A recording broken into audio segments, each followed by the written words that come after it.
From Ireland, a small village in Ireland called Blatorbit, and I'm but currently living in Spain.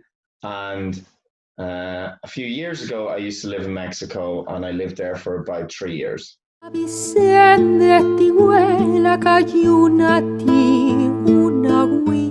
the idea that it's celebrating people that have passed away, that have died, but they're, I suppose it's like a family festival in a way, like that you're celebrating the lives of people that you knew, your friends and family that have died before or have died, and you celebrate that by creating these ofrendas that have with food and drink, and you have like little altars, and they've got orange paper, sort of, I think, and they've got the skulls, pictures of the people that have died, and then everybody sort of celebrates them and like drinks, and also in some places they go to the cemetery, don't they? You go to the cemetery and you sit there, and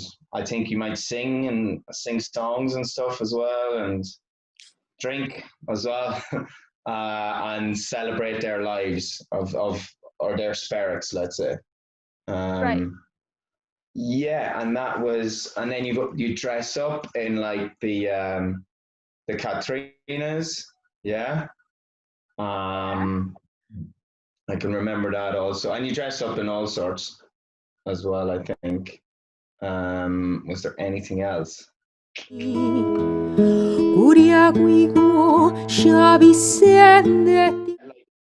Yeah, well, originally in Ireland, and this is so weird in a way, because obviously the Day of the Dead, it came from Aztec culture, and which was whatever thousands of years ago, and it grew up from and around the same time of the year, like 1st and 2nd of November. And then in Ireland, we've got a festival called Samhain, which is like the original Halloween sort of. And Samhain was the Celts or ancient Irish, which was, you're talking 2,000 to 3,000 years ago, and it sprung up as well. And again, it's the same thing. You're celebrating people that have died. Not really in Ireland do we celebrate it. No, I don't think we sort of celebrate it.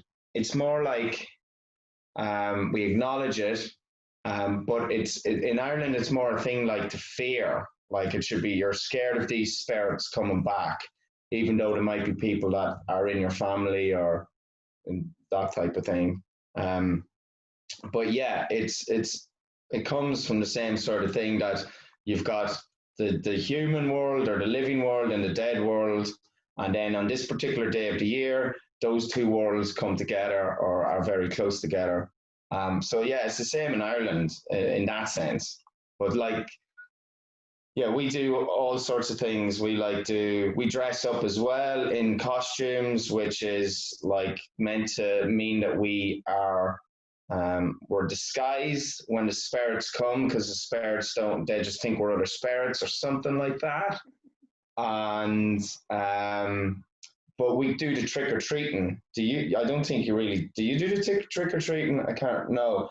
So we do the trick-or-treating, which was, I remember as a kid going around, and it was money. We used to get money, and we go to just people's houses, but then we go into bars and pubs, and because people were drunk, they'd give you more money, which was quite and then we used to have these games where we'd have to be like a basin of water, and we put apples into the water, and then we'd have to try and get the apples just with our mouths. What else did we do? Bonfires, huge bonfires. So every housing estate or that would have a huge bonfire, which are now illegal because they're just too much trouble for the fire brigade to handle. But that was a tradition years ago in the Celtic times, that they'd light these huge bonfires, that they dress up, and that they were kind of I don't know, like they wanted the dead to come and they wanted to recognize the dead. Is it Yeah, it's sort of, around the same time of year? yeah. So Halloween or Samhain is the 31st of October. All right. So, and then your Day of the Dead is like the first and second, and it just corresponds with the changing of the year, isn't it? It's the end of summer, really, isn't it? And the beginning of winter. It's also connected in Ireland. It was to do with marriage as well. So, like, you're meant to be able to, because you're dressing up and because you're connecting to these spirits, you're meant to be able to tell the future then. So you're meant to be able to tell other people's futures, what's going to happen to them. And one of the main ones was that to see would people get married or not. That was a lot of people did it to find out were they going to get married in the next year or in the next few years. And they still sort of have that tradition because we've got a cake called a barn brack, where in that cake there is a ring, like a wedding ring in the cake. And then you eat the cake, and whoever in the family, like you could be eating a piece of cake and you'll bite down into a ring, and so whoever bites down into the ring, they're going to get married.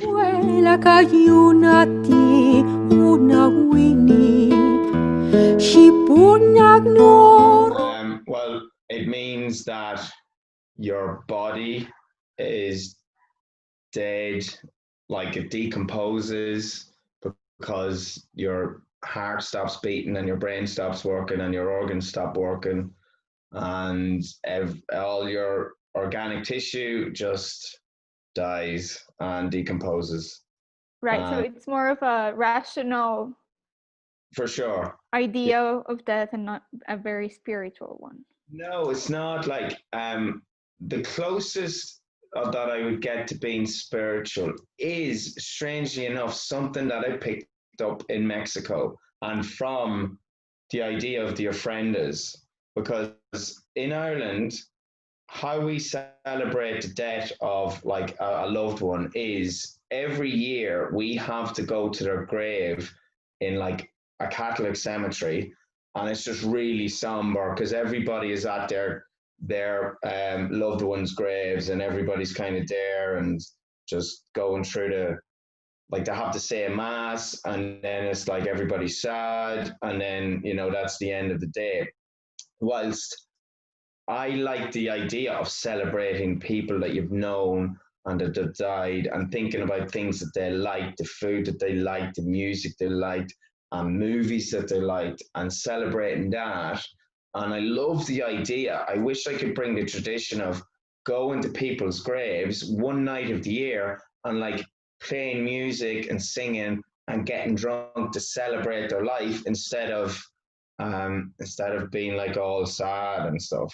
I think that's a better way to do. So that's the closest I would get to being spiritual, maybe.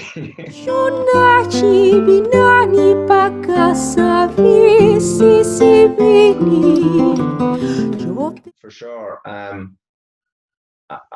When I experienced, I'm trying to think. There was a year that I was sitting in a restaurant above the Zocalo, and Yes. it was the first year that they'd done a parade or something, like, and it was just mental. Like, did all these parades and just the place was just packed, but a really good energy, like a really cool energy about it, and a really good buzz. So I remember that.